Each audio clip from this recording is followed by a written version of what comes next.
The views and opinions expressed on the following program are those of the commentators, guest, and host.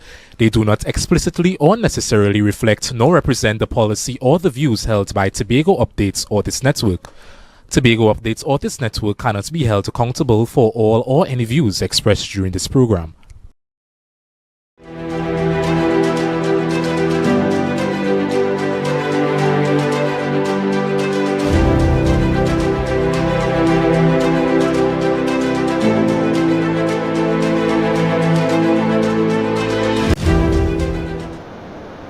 Good evening and welcome to another edition of VOX POPULI with yours truly, Barrington Skippy Thomas. Well, certainly you would recognize that this is not the studio, and so let me welcome you into my small little kennel. Yes, so I'll have to do it at home because of some flight issues and so. But that being said, we can begin. And I want to start with what can be described as obscenity to its highest. And the producers will put on the screen for me, and you can read it for yourself. But there is one particular part with which I take serious umbrage. And that part, of course, is this. What I'm talking about, rather, is an advert from the PNM, purport from the PNM, quote, join the East Youth League, Youth PNM, what's involved?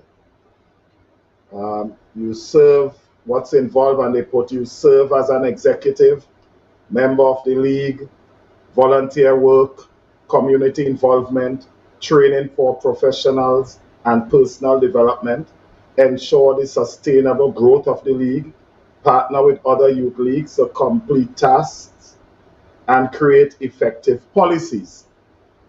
By the way, I'm not advertising for them. And so that is what's involved.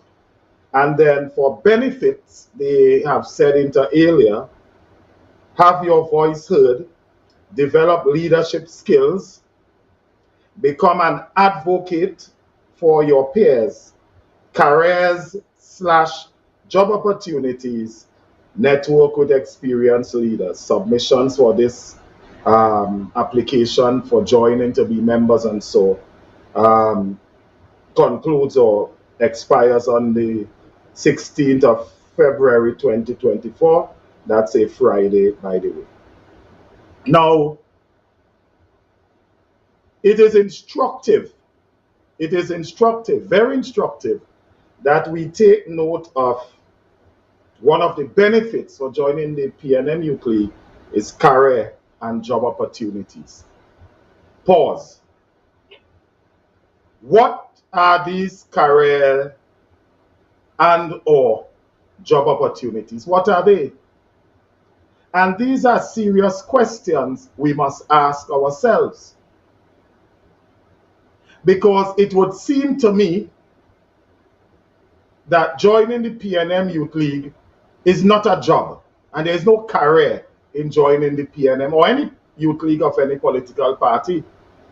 So when they are offering, as part of their advert, when they are offering to the world, right? They are offering to the world that if you join us, there are career opportunities. But I think they will, and they implied what that means, of course. But for certain, they have explicitly declared joining them will have opportunities. I want to ask you, Trinidad and Tobago in particular, can you tell me what are the job opportunities? Can you tell me what are the job opportunities that can be derived from joining the East Youth League of the PNM? Now, it is not for me to proffer, but again, they have advertised this invitation to treat to the entire world. And so I'm treating with it because they have made an offer, right? They have made an offer, carbolic smoke ball, this carbolic of this. They have made an offer, and I must consider this offer and determine if I will accept this offer. So in those circumstances,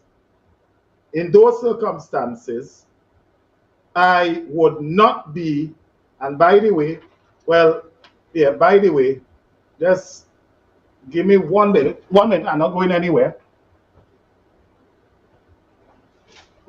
Right? So by the way, yeah, you know, I'm sort of eccentric and not very conventional. And so I still have, and I always walk with my Duncan and Neil on defamation. So I will not be defaming the PNM to say,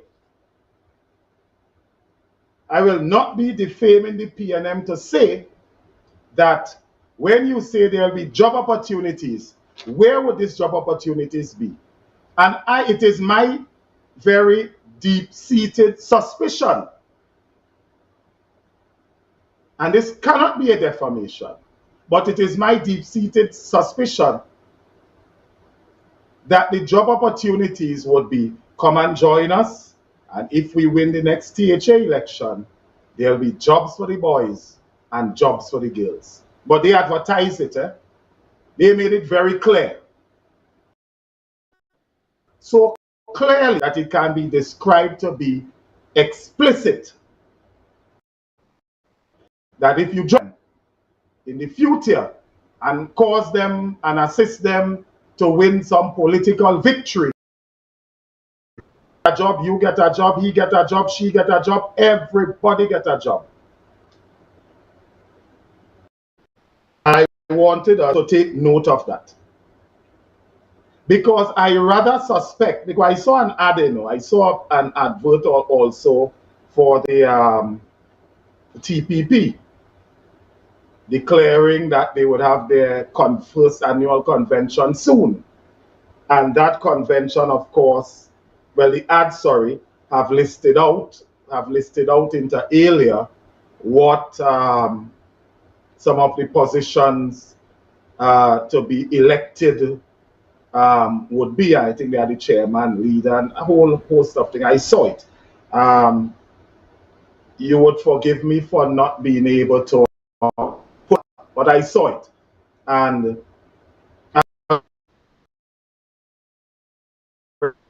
could you imagine if the TPP had put out in that and come to the convention, quote, I want you to hear me, if the TPP had put out in that, come to the convention, offer for the executive, vote in the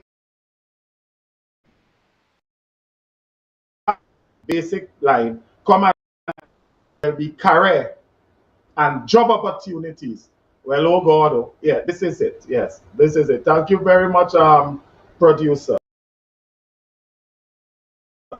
If this group, the anchor group, had put out any such thing,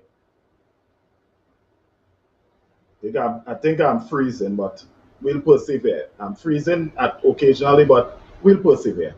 You could imagine if this group had put out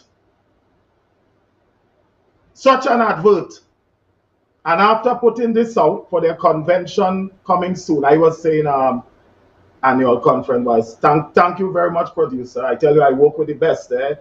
I work with the best there to make updates. That, you could imagine if this group is, and I rather suspect those job opportunities. So this is how the PNM seems to be recruited. Come and join our East League. And if you join the East League, work with us, work hard, cause us to win. I'll tell you what, sticking up posters and going on households campaign is not a career. It's not a career. So it cannot be that they were referring to. working on election day and being part of election day machineries and so is not a career. So it cannot be that they were referring to. It is clear in my mind what they were saying to persons who would wish to join them, as they have so invited, is if you join us, work hard, put our hands to the wheel, our fingers to the grind, and come victory, you get a job, you get a job, you get a job, he get a job, she get a job, mommy get a job, tanti get a job, everybody get a job. I want you all to take note of that. Serious note of that. Because what that means, my friend, is that the PNM is on the move. That is what that means. It means that they are on the move. And they are on the move, meaning serious matters of election business. And they lost no sleep. They held no compunctions to say, come and join us. Let we win. And everybody career or everybody get a job. I wish to make as a result of that. One, and by now you all know I don't put seawater in my mouth to talk.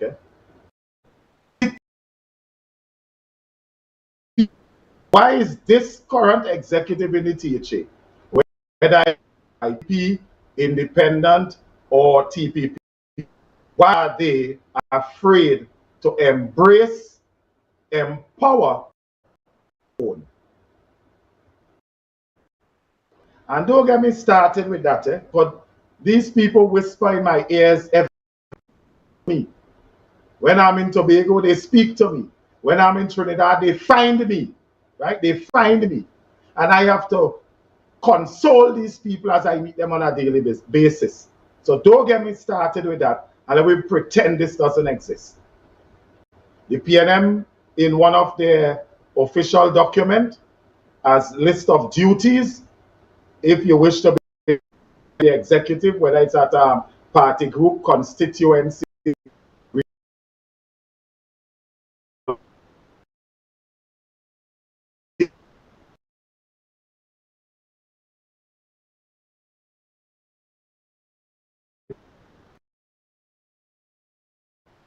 that.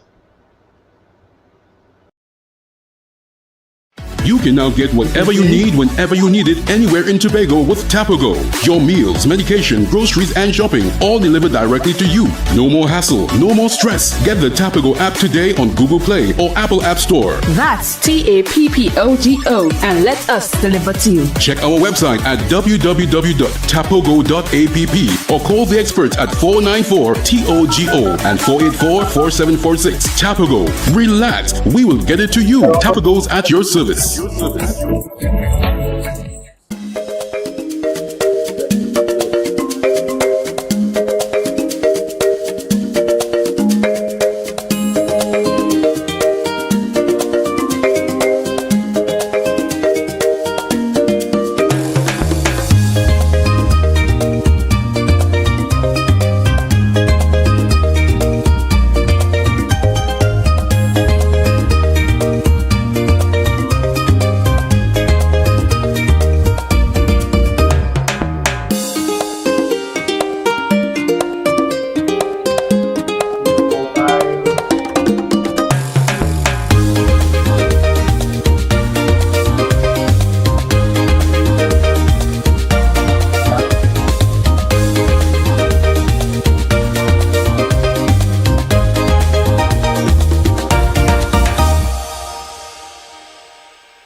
Yes, be careful.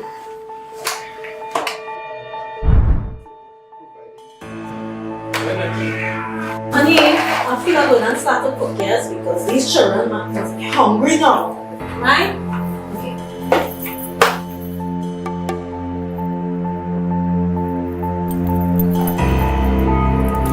Oh, shucks. Oh. These plugs, oh my gosh.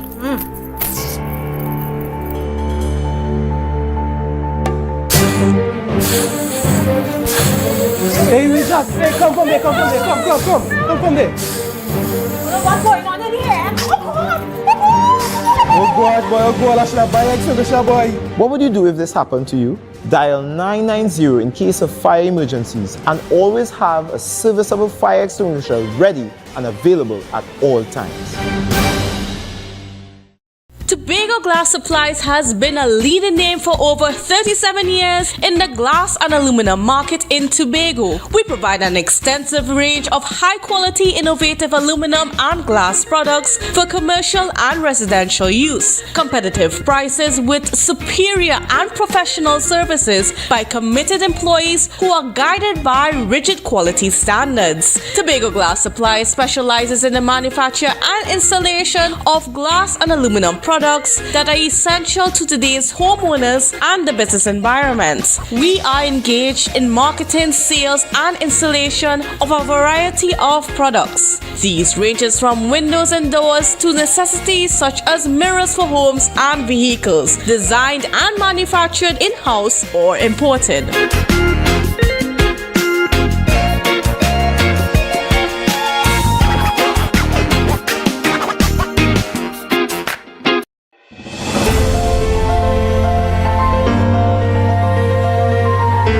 Welcome to Standard, and today we're launching High. It's our newest brand that Standard is launching, and it's where luxury meets affordability. We're very proud of this brand. It's taken some time to get the right collection in place, and we're also going to continue to improve on our collection as time goes by and we listen to our customers more. We've changed our suppliers for this collection to European suppliers, so you're going to get that European finish. We've been very pleased by some of the results that we've been seeing in terms and response to it in the market, and we're so glad to bring it to Tobago and show Tobago what Standard could, grow with them as well. It's not just about looking good or having materials that are easily cleaned or sustainable materials, because the important thing about this particular collection is that it is quality. It is meant to last, and it lives up to the Standard name about never beating on quality and price. This furniture particularly, especially our outdoor line, which ranges from fiberglass, plastic types of outdoor stools, outdoor chairs, even the outdoor furniture, it is built to last.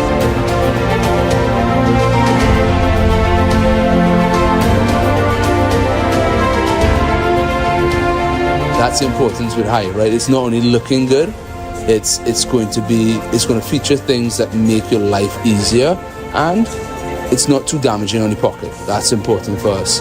This furniture fits the lifestyle of Tobago, of the Tobago customer, of the Tobago guest. It is the perfect type of furniture for you.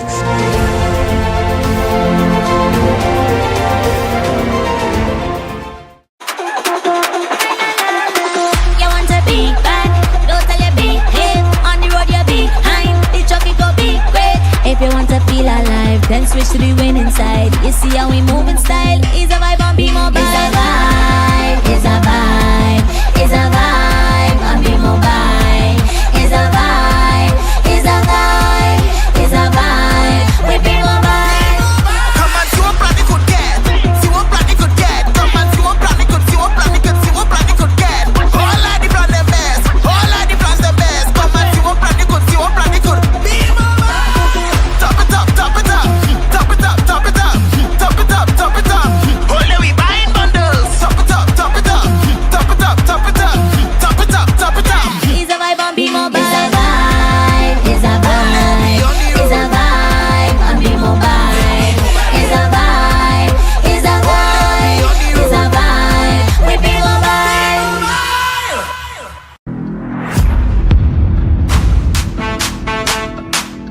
Give it to me, give it to me, give it to me, honey. Girl, you look normal. Girl, you look normal. Girl, you look normal. Girl, you look normal. Oh, you know what you're doing.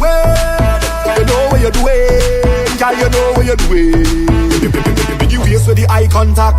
Girl, look back. Look back. Look back. Look back. Look back. Look back. Look back. Look back. Look back how we party. Look up, look what you just called. Look up, it's a different type of thing down there. And we party till we drop down there. With a lot of pretty girls down there. Down in Tobago.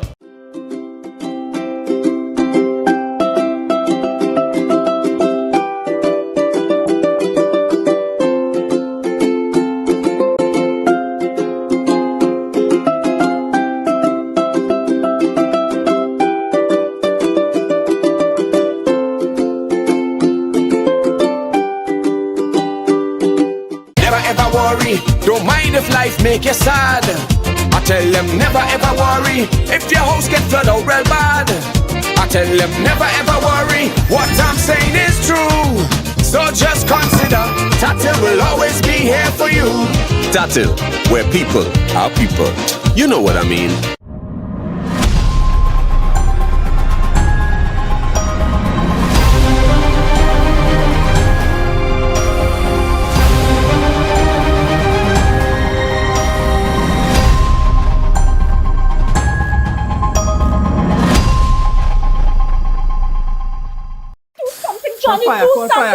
What's the number? Oh God. Fan emergency, good afternoon. You said the building is on fire. Are there any persons trapped? 4 persons. What is the address of the call, ma'am? Number 4, Candy Drive, Pier Road. Can I have your name, please? Miss Bihari. Thank you, Miss Bihari. I'll be dispatching an appliance. Central Control from Fire Control. Go ahead, Fire Control. Central Control is receiving over. Central Control, have a plans and crew. Respond to our residential fire. Same is at number 4, Candy Drive, Pier Road, Chabonas. 4 persons are trapped, 2 adults, 2 children. They were unable to make contact with fire service, so she called on their behalf. Transmission received loud and clear. Operator at Central Control, 3462. Firefighter Wiley, Central Controller. Create an evacuation plan for you and your family and practice your escape. Always ensure you have more than one way to safely exit your home. Your lives may depend on it. Coconut's Cafe, the buffet restaurant that specializes in all your tasty local dishes. For breakfast and for lunch. Breakfast includes coconut bake and sada roti, served with chokers, bull joil, and sausages in tomato sauce. Not forgetting beef and cheese pies, shepherd's pie, macaroni pie, and rice in various styles. Meat served in a variety of flavors, garden salads, and pasta salads. All this accompanied by fruit juices, coconut water, your choice of a great combination to appease your taste buds. So call us today to order, as we are here to accommodate your busy schedules or if you are having a cooking day off.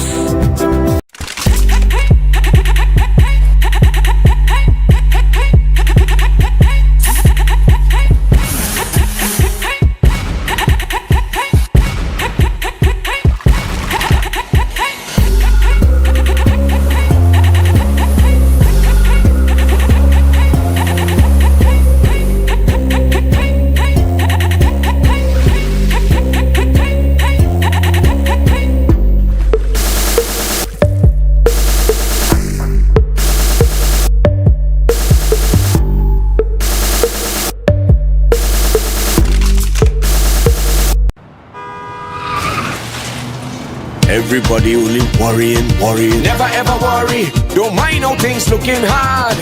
I tell them never ever worry, if your nice car get damaged bad. I tell them never ever worry, what I'm saying is true. So just consider, Tatil is always right here for you. I tell them never ever worry, don't mind if life make you sad. I tell them never ever worry, if your house get flooded out real bad. I tell them never ever worry, what I'm saying is true. So just consider, Tatil is always right here for you. I tell them never ever worry, if sickness catch you off guard. I tell them never ever worry, if times fall on you real hard. I tell them never ever worry, what I'm saying is true. So just consider Tatil will always be here for you. Never worry about a thing. Tatil, where people are people. You know what I mean.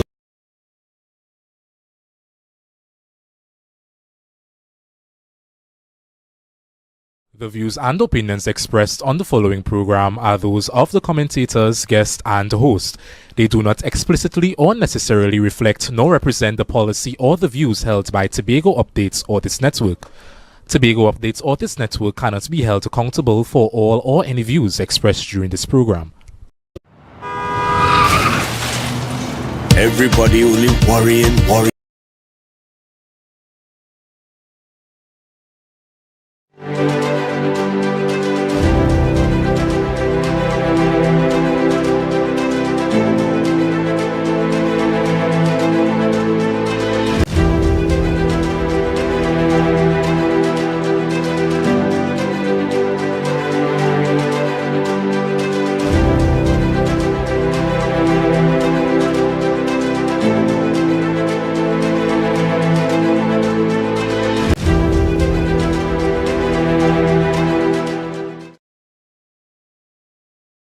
So welcome back, and of course we had some technical difficulties that is certainly beyond my control.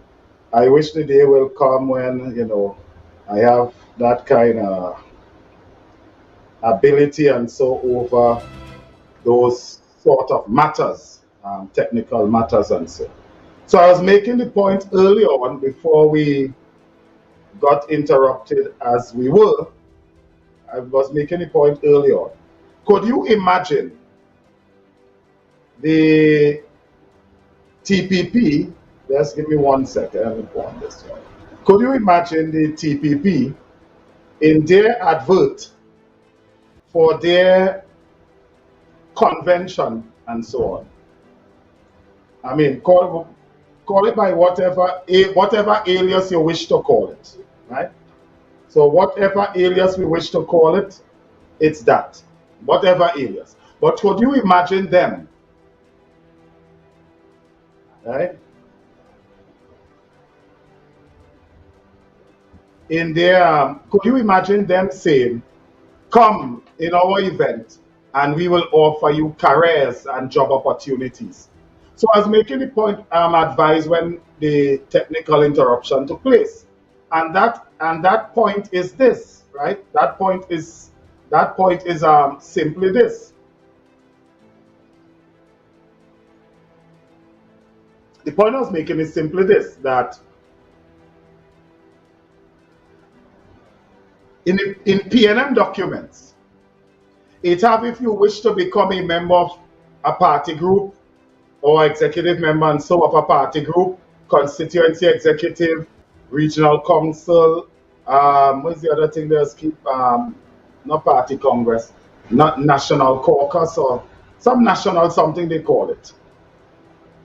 I'm sure someone of you may know the name of that, right? But if you national, not national, UNC is National Assembly, but they call it something, national something. And it's the highest decision making of the PNM outside of their convention. But when they are gathered in those forums, they have a manual telling them that part of their duty is to engage in propaganda. But Erla never investigated that. Erla never investigated that. The independents, now TPP, formerly PDP, they did what every other political organization in the world does. They were raided. They had their, some of them had their panty drawers dig up. Because they did what the PNM have written in their official document. But others, the TPP, and they were punished for it. Now, I ask the question, what would Erla and others have to say about this new development where the PNM is inviting persons to join their Tobago East youth movement and offering career and job opportunities? And I want to conclude on this point. The career and job opportunities cannot be as a result of joining the party. For putting up flyers is not a job, it is not a career. Working election day machinery, it is not a career. Walking on house campaign behind Dennis, it is not a career. So it is clear in my mind that the career and job opportunities and what that particular script on the advert means, come and join us, campaign and work with us. And if or when we win the next THA election, you get a job, you get a job, you get a career, you get one, he get one, everybody get a job or a career. And I think I asked the question and I wasn't sure if I came across clearly when I have asked it, but I am told that the system is functioning well now. So I'll ask the question again. If the PNM is so bold and makes no apology for taking care of its own, why is this Farley administration so embarrassed of its own and afraid to embrace, empower, and employ their own? And don't tell me for 1 minute I shouldn't say that, and don't tell me for 1 minute I don't know what I'm talking about. These people, when I'm in Tobago, they take up most of my time sharing those issues with me, and I have to console them. And when I'm in Trinidad, they find me to share those issues with me, and I also have to console them. I want to say to this Farley administration, empower your people, employ your people, embolden your people, because you are not the Chief Executive Officer, Honorable Farley. You are not the Chief Executive Officer of Nestles or BPTT or British Gas, you know. You are the Chief Executive Officer of the Tobago House of Assembly. And your shareholders are the people of Tobago. Your directors are the members of your Executive Council.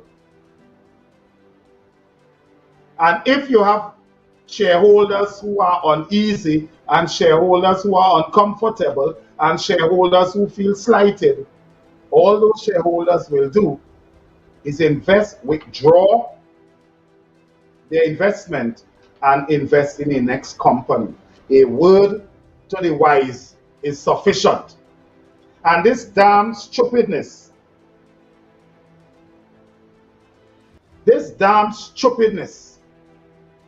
about if you do that, that is cronyism and that is nepotism. And so let me tell you all something. And I'm fed up with this nonsense now. And that is why I made the latter point I made about the shareholding concept. Because if you have electoral authority by virtue of the electoral districts empowering you to roll out some manifesto promises which ought to form part of your policy, who the hell are best set to work with you to roll out those policies than those who support you?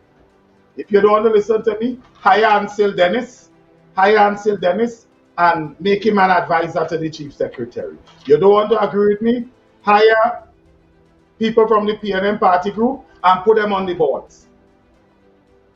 And see if they will roll out your policy.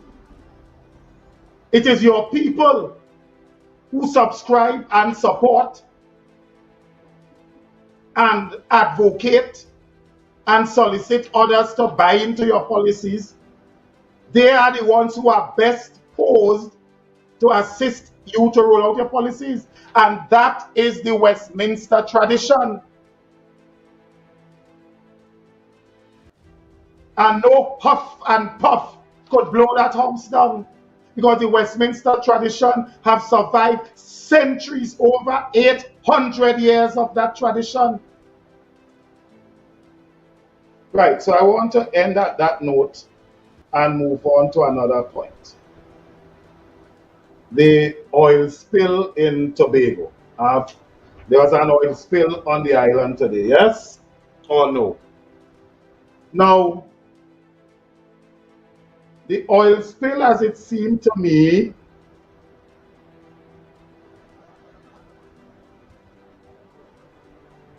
the oil spill, as it seems to me, must represent an opportunity. The opportunity I am talking about, and I just want to end with a climax on the latter point, the first topic we are discussing. If you don't want to do it, don't do it. If you don't want to do it, don't do it, because you have PNM people to appease. And when the election is upon you, go and knock on those PNM people door and see how much support you will get from them for not empowering your own people. I done with that conversation. And you see, when they are in power, they talk about empowering their people. And when they're in opposition, they talk about meritocracy. If you want to get trapped with that, go ahead and get trapped with it. And I have nothing else to say about that. The oil spill in Tobago today, by a vessel, I'm told, I saw it on the news and so. Thank you, producer. Understand, so a vessel ran aground, and as a result, there's some spill and so.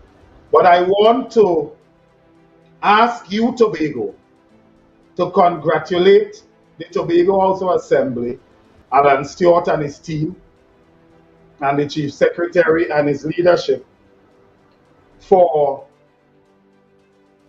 the decisive intervention that they have made. It was quick, it was timely, it was decisive. It tells a story, and that story tells us that Tobago is as good as any and better than many. That is the story. Alan Stewart and his team, with the leadership of the Chief Secretary, on this incident today, have proven that Tobago is good as any and it is better than many. Right?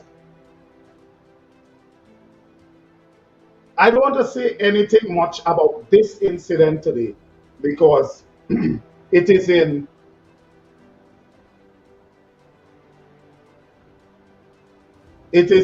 Tobago's good hands.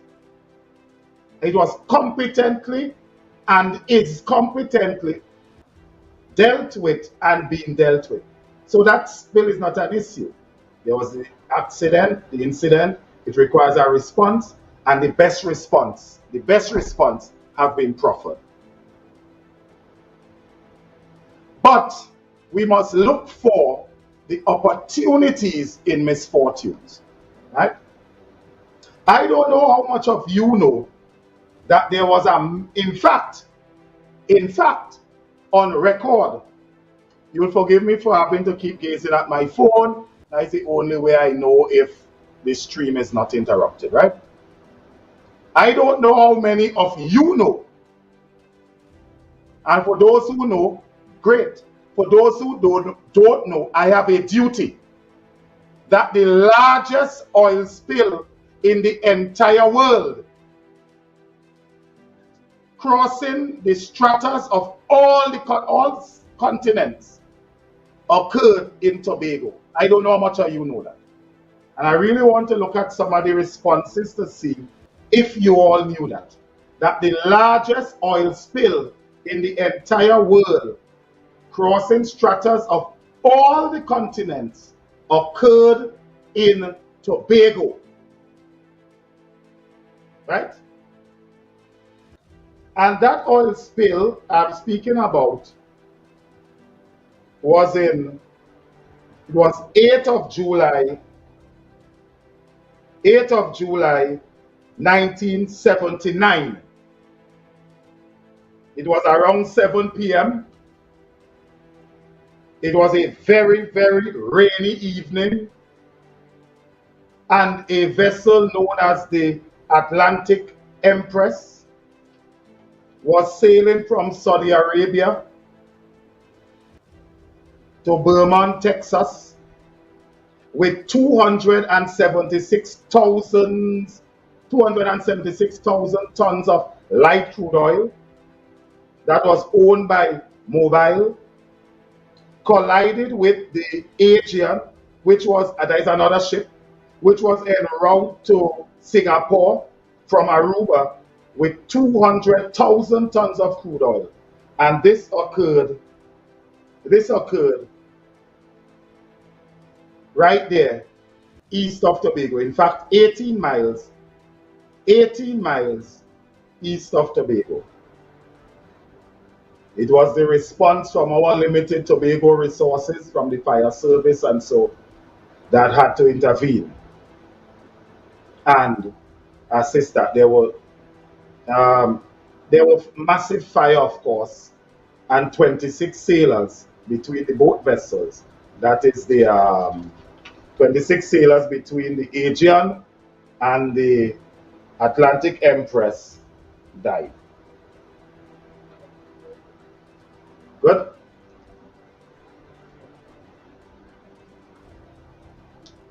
Now there is much dispute and debate over the month. Much dispute and debate over the month. So Cynthia, I engage in no such debate, except to say that the shipping insurers, which are the same one we use, Lyle of London, their records reflect July of 1979. So there's much debate over the month. I am going to guide myself with the records of the insurers. Okay? So you'll forgive me for that. Now, what does that mean? And why did I say there must be opportunities in disasters?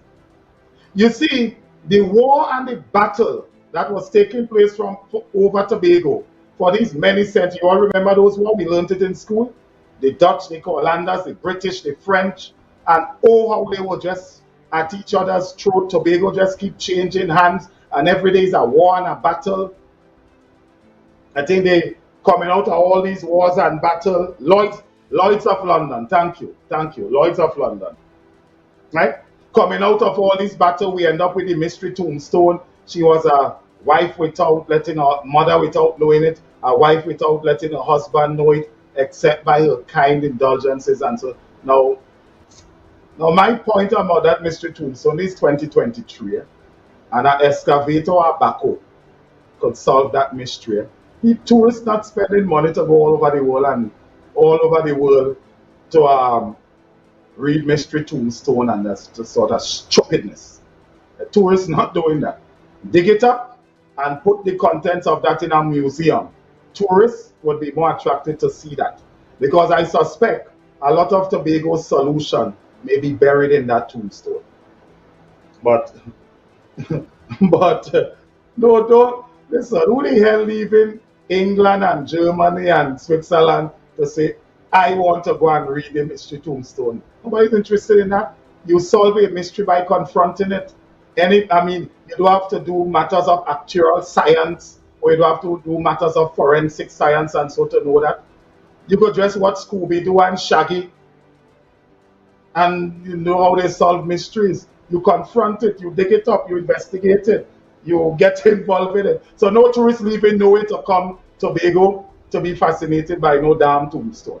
Get a backhoe or excavator and dig it up and put the contents of, if you find any at all, in a museum, and get some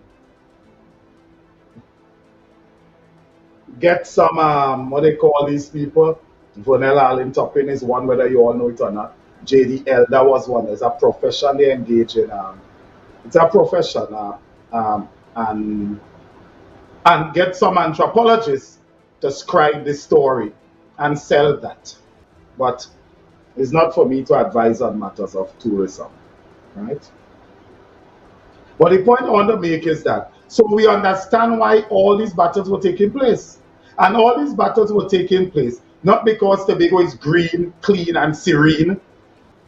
It's because Tobago is strategically located, very, very strategically located in the Atlantic.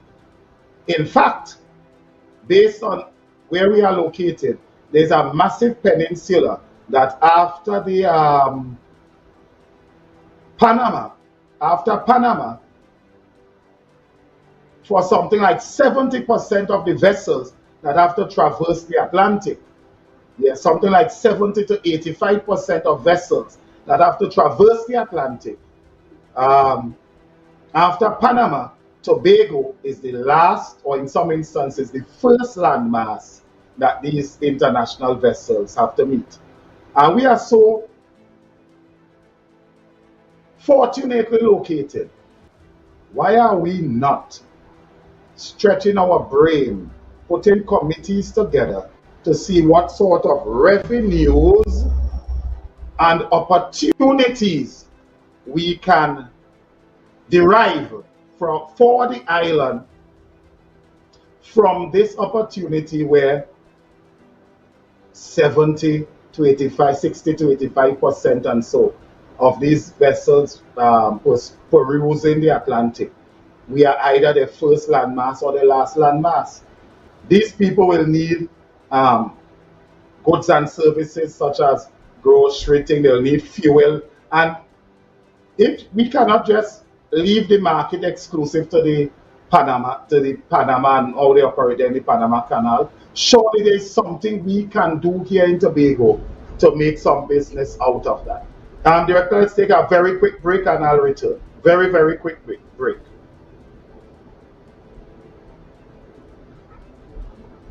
MI4 Security Services Company is the most advanced security service in Tobago. Ask about our cash and transit service. It's safe, risk-free, reliable, and timely. We provide safe banking delivery for all business types and sizes with highly trained staff, 24/7 monitoring, coordinated emergency response, and a well-maintained fleet of armored vehicles. Contact us at 660-7723 or visit our website at www.mi4securitytt.com to sign up today.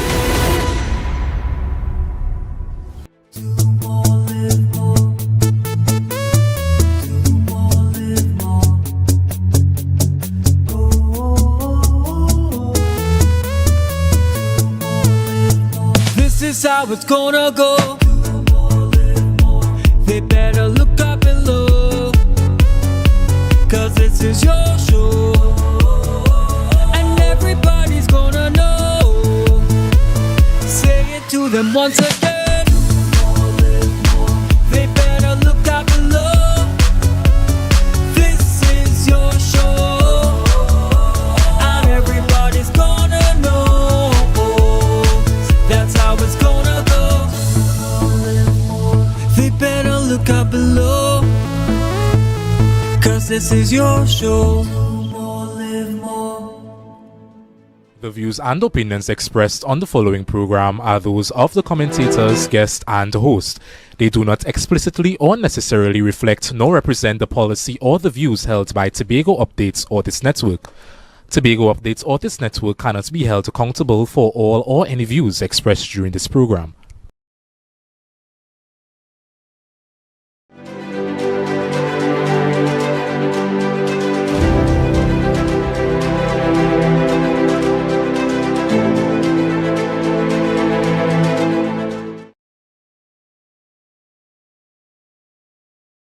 Because of our strategic location.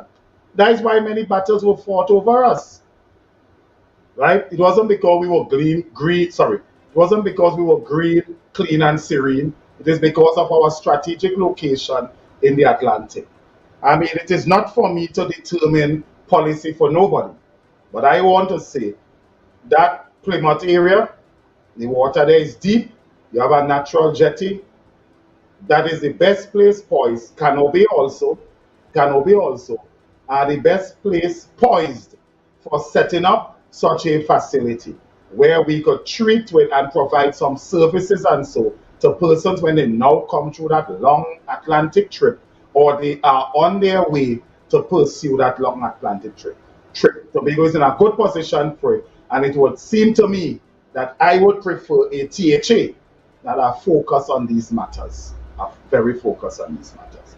Right, so I just wanted to make that point that this ship today and the 1979 incident are two perfect examples, and the history of battles fought over us are some good examples on where we are and why we must, we have to step our game up. We are good as any, and we are better than many. Because Trinidad, the great mighty Trinidad, to whom we seek autonomy from, they are landlocked. They are landlocked by Guyana and Venezuela and Tobago. They are landlocked. Trinidad, in essence, don't have any international space. Why you think people leave to Piaco to come up here and so?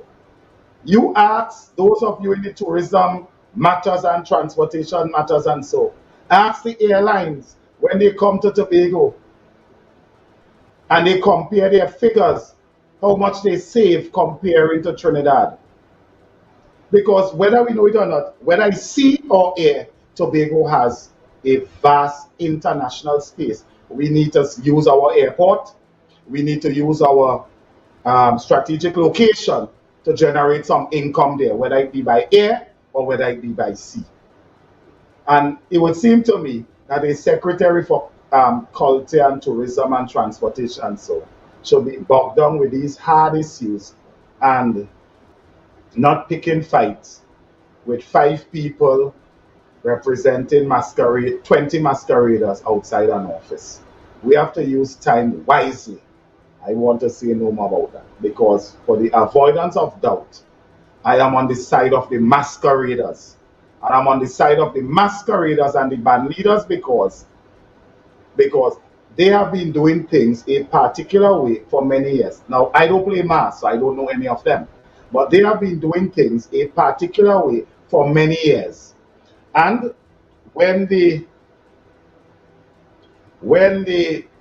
listen, whether it be PDP, independent, or this new incarnation, but when this group of executives were campaigning, a high bar mark was offered.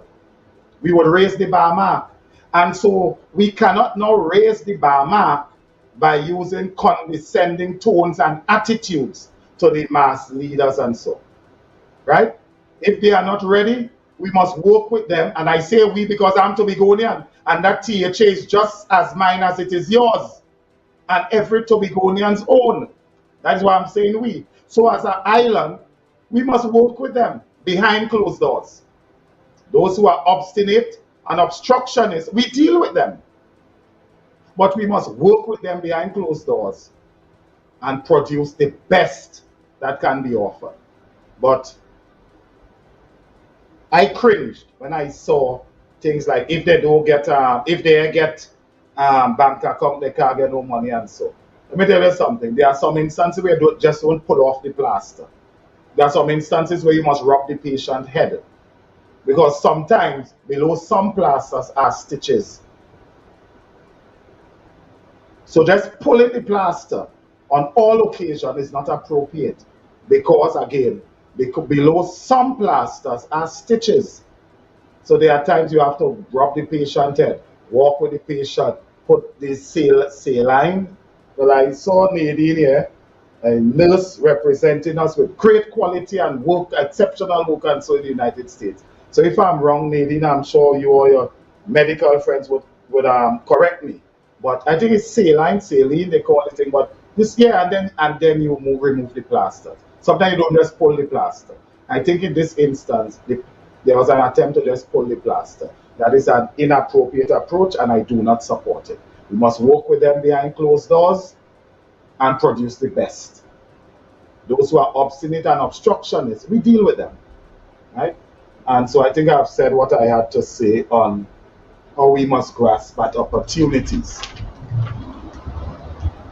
I also, this Beverly, Ramsey Moore, and Gypsy issue, I want to recommend it to you to be a complete non-issue. Let me repeat. I want to recommend it to you to be a complete non-issue. And it is a complete non-issue simply because, and I think after this I just have 2 more issues. It is a complete non-issue because how do you become president? I cannot become president of Trinbago. I will never become president of Trinbago. And I am from a pan family. My father was an ace pan man. Delmon Tut's his best friend. So I grew up around pan. For me personally, I never like it. I just find it too noisy and like really noisy. I have nieces who play pan. I have aunts, they live for pan. Pan is their life. In fact, I have an aunt. I have an aunt who loved pan so much. She put off a personal tragedy and difficulty, and give it some delay. Because she loved pan. She lost her daughter. And she said, no, I can't just sit down and cry. I told her, and she went, pan is their life. So don't get me wrong about pan. I just sharing my personal, my personal view. I just don't like it. I can't pay pan to save my life. When my father was sick before he died, every morning, every evening, and with the help of neighbors around there, I used to go up and give him his insulin and thing, but he had his 210 pan all right there in his living room. And so lunchtime if I go, he won't be, morning time he'll be in the bedroom, night time, and so he would be on the living room and I'll help him in the bedroom and so with his wife and so. And so I had to give him his insulin and his medication and all that. But he had 2 pan there. So I tell him myself, well, he loved pan, so let me just at least show him that I don't like it, but he's sick and he's likely to die. So let me just, so I started, take up this stick and ping, ping, ping, and he tell me, yeah, now put that down, yeah. Well, I can't use the word he used, but it's a word that have F in it. But he say, I using my word now to replace his naughty word. He say, you're desecrating the pan. Stop it. And if you're coming back here to help me, leave them pan alone. Leave them pan alone. So pan is just not my thing, right? But, so that's what I'm saying. So I cannot be president of Pan Trinbago. You have to be a pan player, one, but more than that, and much more than that, I have to be a member of a pan side, duly registered and so with Pan Trinbago. How do you become a member of a pan side? Oh God, you have to be involved in pan, you have to play it. And from among their members, which is everybody's pan men, somebody evolves as its leader, as its president. You tell me, so because I'm the president of Pan Trinbago, I must then abandon my unit responsibility, right? I must abandon my unit responsibility as leader of my side, manager of my side, organizer of my side, arranger of my side. Provide no leadership for them to the extent where they must lose and lost to show that I'm the president of the Pan Trinbago. In fact, it seemed to me, as our old saying with us saying Tobago, person does christen the picnic first. And if I could provide the best leadership in my individual unit pan side, then I'm best poised to provide leadership for the wider organization called Pan Trinbago. And it seemed to me that is Beverly Ramsey Moore's predicament.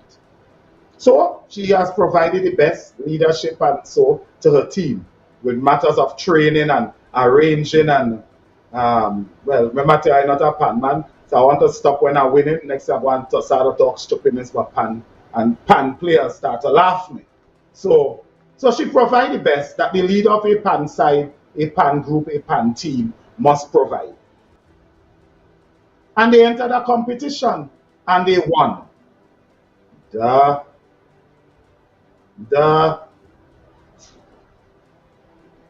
I think the same applies to Gypsy.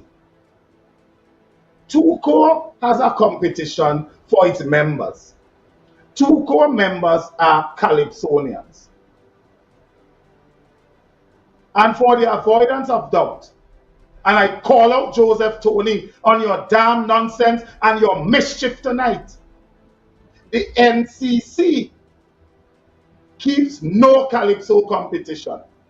The Calypso competition is a competition of TUCO, the Trinbago United Calypso Organization. Jim had been president of TUCO before. He's now chairman of the NCC. He was a minister of culture. TUCO is an organization with some, you know, these organizations, they give some, you go to parliament and the parliament will give you some legislation and so to make you a legislative body and that sort of thing. TUCO is one of that. Pantrindigo is one of that. Gypsy is the chairman of NCC. It's not an NCC competition. TUCO is a person's, TUCO is a stakeholder. So much stakeholder are they that it based on, you know, this whole the NCC Act and legislation and so, it is an idea to, in other words, so TUCO will be keeping a Calypso competition in isolation. The Mass Band Association will be doing the thing in isolation. Pantrindigo will be doing the thing in isolation. So the Act provides where all these entities that has a role in the carnival will come together and they will be known as the National Carnival Commission. So Gypsy chairs that. Gypsy chairs that. But he's a member of TUCO, and TUCO holds competitions for its members to vie for a prize. Now, I'm still trying to understand what is this about. And I suspect, remember I tell you, I does always walk with my book, Neil and Duncan on Defamation. This is my suspicion. This is my suspicion. And my suspicion is the UNC did not want to proffer one of their Indian frontrunners to attempt to make some political points on gypsies for a reason known to us. He was one away, they believe he betrayed them, he went with the PNM, he ended up now in NCC. So they did not put any Indian frontrunner. And by the way, talking about India, since chutney is a major thing, just like Pantrindigo, just like TUCO, just like the Mass Band Association, I am saying here from this place and at this time, maybe the time have come to include officials from the Chutney Association on the NCC as well. So don't get me wrong, I'm not for fish nor fowl. But I suspect that this was to be a political attack on Gypsy, and it was appropriate to put an African face to do it. And I suspect that it's how Joseph Tony may have found himself embroiling in making that what I'll describe to be that nuisance complaint. That's what it is. So those are my views on it. Those are my views on it. Those are member organizations, and those member organizations hold competition among their members to vie for a prize. So there are two things there. As a member, you you rise to the top. And as a member, you participate in the competition. That's what those things are about. So I think we must dismiss completely those non-issues and waste no time on them. And I'm not saying it because Beverly Ramsey Moore is to be going there. I'm saying it because I think it is the right thing to say. But I want to say also, I'm not saying to Bev and Gypsy, in this place here called Trinidad, those who like you, you can do nothing wrong for them. And those who like you, nothing you do right will ever be okay for them. So just do what you have to do. Ansel Dennis had a press conference today. I want to talk about that. I want to talk about Ansel Dennis' press conference, and then I want to move on to another serious matter. It was a skimpy matter, but it is a serious matter. And in his press conference, he said some things inter alia. He said some things inter alia that the THA is not paying people on time. They are not prioritizing payment for the persons involved in matters of culture and so.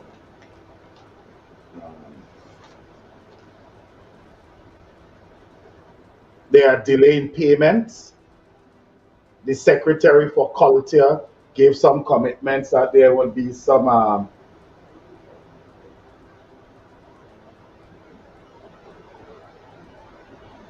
the Secretary of Culture gave some commitments and so to for some payments to be made January month end, and he made the point today is the 7th. There's some non-payment of the Tobago, some Tobago-based contractors. I think we know what that means. Money being spent scandalously, and he raised some issues about the Scarborough development project. Now, what that I heard it. I heard it. No, not of what it is. I heard not minority. I heard the leader of the PNM in Tobago. I heard him. And my position on that is very clear. And I maintain the point that a hungry man is an angry man. And if people are to be paid, they must be paid.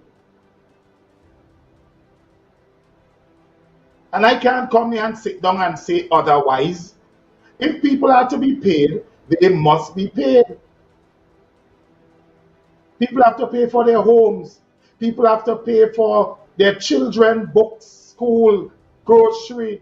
What do you think you just pay people to do? What do you think when you think people have to be paid and you pay them? What do you think you're paying them to do? To take the money and sew it into a dress or a pants? It's to pay their bills.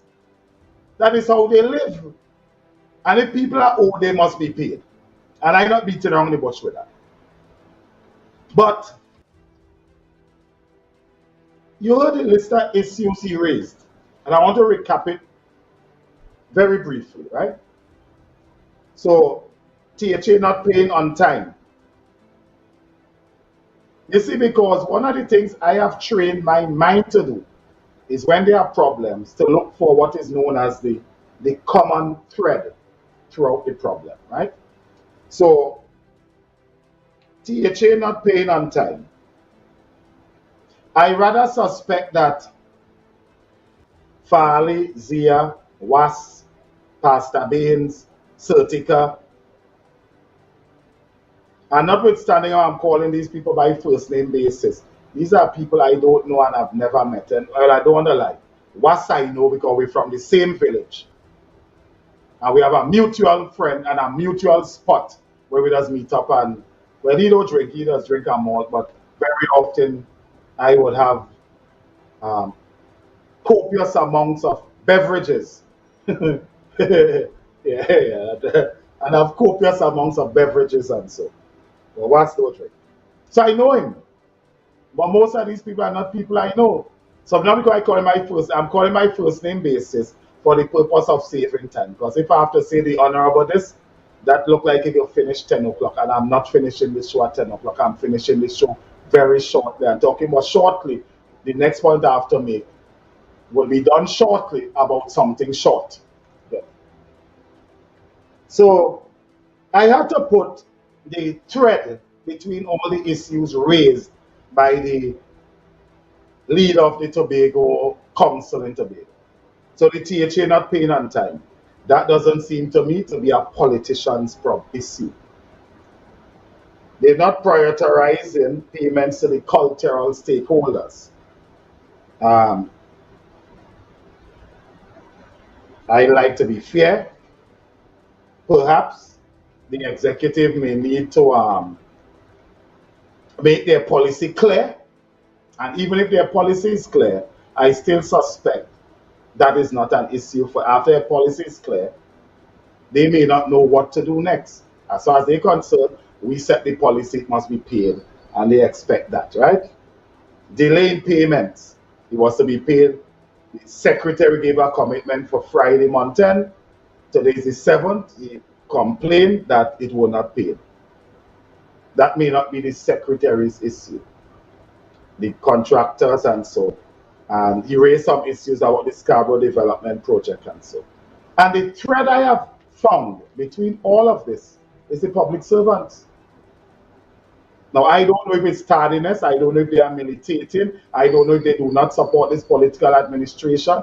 I do not know if that they are engaging in political subterfuge. I don't know. And I'm not specifying an allegation, except to say I am certain in my mind all those issues there, the common thread is the public servants. Now, I rather suspect the only other people in Tobago, apart from me, that understands the operation of this, how the public service operators should conduct themselves, and know how to squeeze blood from stone when it comes to public servants, apart from me in Tobago, might be Sertica Williams. I am told that she might be the Secretary for Public Administration, and so a secretary in the Chief Secretary office with some responsibility for accounting and public administration and so. And Reginald Dumas. But the truth is, I will go with Sertica. There might be 1.5 people in Tobago who understand how to function with the public service and get what you want done better than me. 1.5, and I Sertica or William.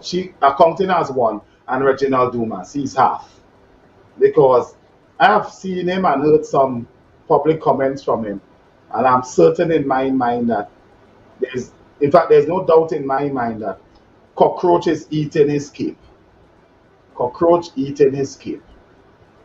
I suspect, and I agree, there might be a time he had a very flowing golden cape, but now that cape is being eaten by cockroach eating his cape. So if there's only 1.5 people in Tobago who might know this better than me. You see this? This is what they call the Bible. This is what they call the Bible. And if some of those secretaries who were not so arrogant, you know, would have copied and pay a courtesy call on all of them and give it to them. This document, they just call it the Bible. Reference handbook for governance for ministers and permanent secretaries. In this case, the THA is applicable.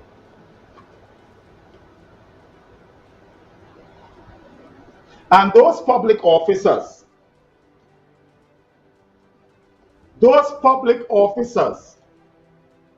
who seem to think that they could militate against elected officials who have duty for policy control and direction, whether it be in the cabinet. And I say this not only, I'm not making a political statement here for a political group of people.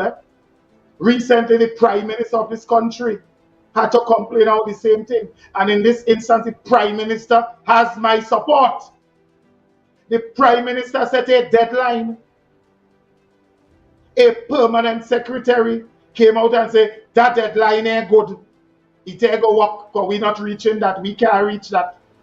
When the executive leadership at the level of the Prime Minister made an announcement in this country, and a permanent secretary defied it, and not only defied it, caused it not to happen.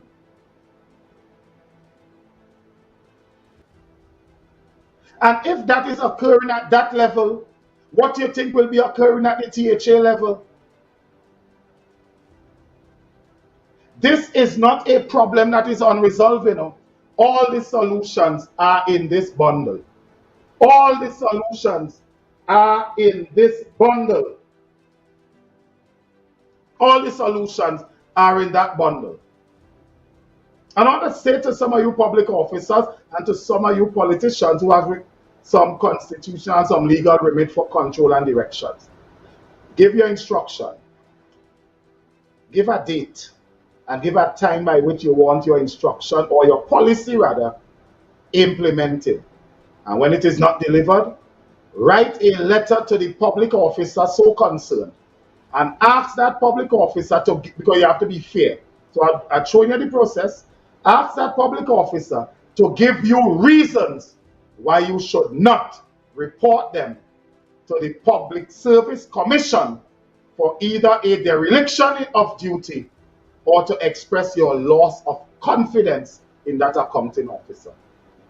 The first 3 of them that start to get those, what I just told you there, back to back, you will see how you will get things done. I say no more. I say no more at this time. But perhaps someday, if this, because you see, if that keep continuing, the politicians are getting their salary, but the band players, the band workers, the cultural workers, the contractors, they're not getting their money, but who getting the blame? Who getting the blame? So those are issues. Maybe I'll have to summarize this and roll it out in a show one of these days. But I'll monitor this issue, right? I'll monitor this issue. And so finally, it's carnival time. People want to jump, wine, dance, and dingole and things. I'm not no real carnival man, I must admit. I'm not a carnival man.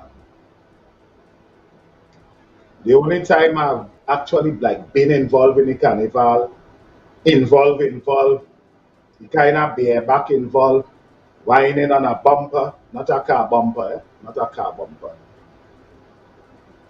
In fact, one of the first girl I was so infatuated upon is a girl I met in that same event.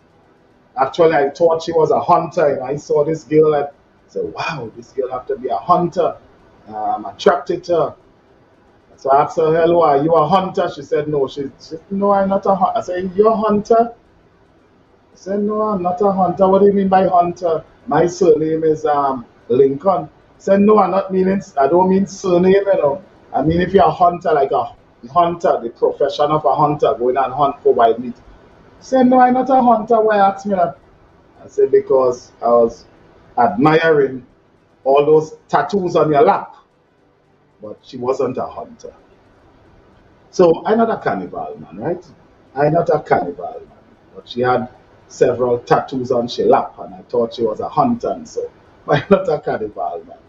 But there was something Mrs. Besessa, Kamala Prasad Besessa. Remember, me and Glenn, we were Ministry of People. She said, boy, Skip things hard with people. Glenn things hard with, she called us in. Said Glenn and Skip things hard with people. Everybody can enjoy the mass. People want to come out with a trend. She said, I drive through. Sometimes she said she drive through somewhere in some of these mass. She said, boy, I see some people there. The people there, look, they're drinking water. You think those people want water? They want snow cone. They want ice cream. They want sauce. And she said, let me tell you something. What is Ministry of the People? Get a people's band on the road for me. Right? Get a people's band on the road for me. And we put one together. Andrew Bodo took responsibility for it. Because I think the last thing anybody want me and Glenn to plan is a carnival band. Andrew Bodo and Don Sylvester from the NCC Don was the deputy chairman. Andrew Bodo was a manager at the time in the ministry with us. They put it together. And I could tell you, we had 8 massive, these big long truck with the music. We had premium drinks. We had premium food. A section for children. We ensured that there was security from the police and we did what we had to do. The only thing we didn't do is cross the stage, but people enjoyed themselves in that band. So that's the closest I got to it. And I got involved in it because it was an opportunity to give poor people in this country an opportunity to feel as if they were in Tribe or any other band, right? And it is a task that I have performed, a duty and a task I have performed with great pleasure. And if I have to do it, I'll do it again. Anything to put a nice smile on poor people's face in this country, I would be a part of that. Anything to put a frown on their face, I'll be a nightmare. I don't care who he is. So, I'm not in carnival. But there seems to be this big issue about, and this is my final topic and I want to take a rest. I'm getting really tired now. There seems to be this big issue about camouflage and who wearing camouflage and who not wearing camouflage. Now, it's too much to read, except to say that, let me tell you all what the law is on this camouflage thing, right? So there are 3 pieces of legislation that with their accompanying regulations and so that govern the issue of camouflage. And there's a common law position on it, and I'll tell you all the common law. In fact, let me hasten to it. The common law position on it is a case of Isaiah Prince and the Attorney General. Now the issue there that the lawyers had to get over is that regulations are made by something known as saved laws. And so if it is saved laws, it is more or less, it's not invincible, it's not very invincible, but judicial officers will often put themselves in a position to flip backwards, to interpret it to be compatible with the Constitution. Because part of the reasons why we have independence today, our independence from being released rather, from the clutches of our colonial masters, were that some safe laws must remain in place. What those safe laws simply mean is that whatever colonial abuses take place, we cannot come now and seek redress from the court or compensation. And that is why the whole issue of monetary compensation for slavery have to be done through a revolutionary process. It cannot be done through a parliamentary process, neither can it be done through a legal process. Those things have to be done through a more rigid revolutionary process, right? A more revolutionary structured approach to it. Because safe laws are in place to protect the colonial masters from all their brutalities of the past. And it is on that basis we got independence. I just want you to take note that our independence was an act of the British Parliament. So it is theirs to remove. It's what was theirs to give, and it is theirs to take back. And for those of you who don't understand what I just said, or don't believe me, there is something known as the Mozambique case. If you look at the Mozambique case, you would understand the powers of Parliament. So it was the British Parliament's gift to us, independence, and it is theirs to take away. And the condition under which this great independence we're celebrating every day and enjoying ourselves, the conditions under which we have it is that we must leave some saved laws in place. And some of those saved laws are regulations, how many the appropriate ministers could roll out regulation. So in the case of Ministry of Health, remember they say if you look at the ordinances, you'll see them, like in the case of the COVID, if you look at the ordinances, you will see it was from since what, 1914 and so. Well, right, that is what safe laws allow ministers to roll out regulations, but they cannot change it and they cannot remove it. But if they remove it, all the brutalities of the colonial masters will then become exposed for remedies, for compensation and so. So I hope I made myself clear on what safe laws, how it operates. So the regulations that are attached to the Summary Offences Act of 1921 as amended, the Defence Force Act of 1962 as amended, and the Customs Act of 1938 as amended, and the accompanying regulation inter alia provides that persons should not wear camouflage when it's up. I've asked to get it up there, stats. Should not wear camouflage resembling that worn by the Defense Force. Right? Person should not wear camouflage resembling that worn by the Defense Force. Good? And so in essence, what came from that regulation? Yes? I think the folks may have sufficiently read it. Yes? Uh-oh. What I say? Uh-oh.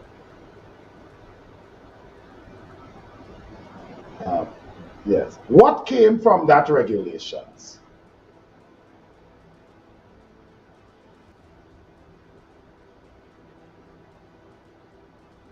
What came from that regulations? And what came from that regulation, my dear friends, is that ignorant soldiers, illiterate police officers, semi-literate police officers are all over the place tormenting citizens for wearing camouflage. But what is the mischief? And so a matter went to the court. And the matter that went to the court was the matter of Isaiah Prince and the Attorney General. Now, the matter was not appealed, not because there were no merits for the appeal, but simply because Isaiah Prince subsequently died. Having said that, Justice Ramcharan, as he is now, declared that the hurdle of wearing camouflage was not sufficient to strike down the safe laws. Remember I tell you before how judges will have a duty to bend backwards, flip like acrobat, skin up like Karen on the fence. Judges will have a duty to twist. Well, we call it twist in layman terms, but in the legal jargon, it's known as to. So we have I'm trying to remember sorry about that. Just I get like real fatigued, tired. I want to go and sleep. So I'll finish now. So there are three then and now 4. Right. So you have the mischief rule, golden rule, literal rule, golden rule, mischief rule, and now we have the purposive rule. So we call it flip and turn and twist and skin up like Karen on the fence to find a way to save laws. So Justice Ramcharan, like any other judicial officer, found himself in that predicament, and he found that the regulations for saying some things about the camouflage outfit and so was good laws because it saved laws, and so in this instance, save laws, the regulation should not be stricken down. However, the judge said he did not wish to make pronouncement on it because the prosecutor in these instances must have that unique and special circumstance to prove this in Isaiah and the Attorney General. So notwithstanding Isaiah Laws's case, this was part of the ratio decidendi of Justice Ramcharan, that rather than pronounce widely on it, he would leave it for the individual prosecutors to prove whether a person held with camouflage wearing have satisfied. But what he did was to underscore what the mischief for the prosecutor ought to be. And the mischief is wearing a camouflage outfit resembling the uniform of a defense force personnel. But ignorant defense force personnel, semi-literate police officers, they abusively hold people for wearing anything, pink camouflage, blue camouflage, anything, they hold people for wearing it and so. And they charge them in some instances, they make people strip their clothes and so. But the case now, according to the Isaiah Prince case, it is now an issue where the person wearing it, the reasonable man test must apply, whether the person wearing it, whether a reasonable man would correctly assume that that person in that piece of camouflage is imitating or purporting to be a member of the defense force in camouflage. That's where it is now. So it's not settled, but it's a really sort of thing. Now, recently, a young lady was arrested for wearing this, and I told her, bring it for me, this. I don't know what it's called. I don't know how to describe it in any other language, except that I'm advised it's what's known as a pom-pom shorts. Yeah. A young lady was held wearing this. Now, I want to find out, and she was charged. She was held by members of the defense force, taken to a police station and charged. Watch it, watch it. This is it. Now the offense is you must wear something resembling the uniform of the defense force.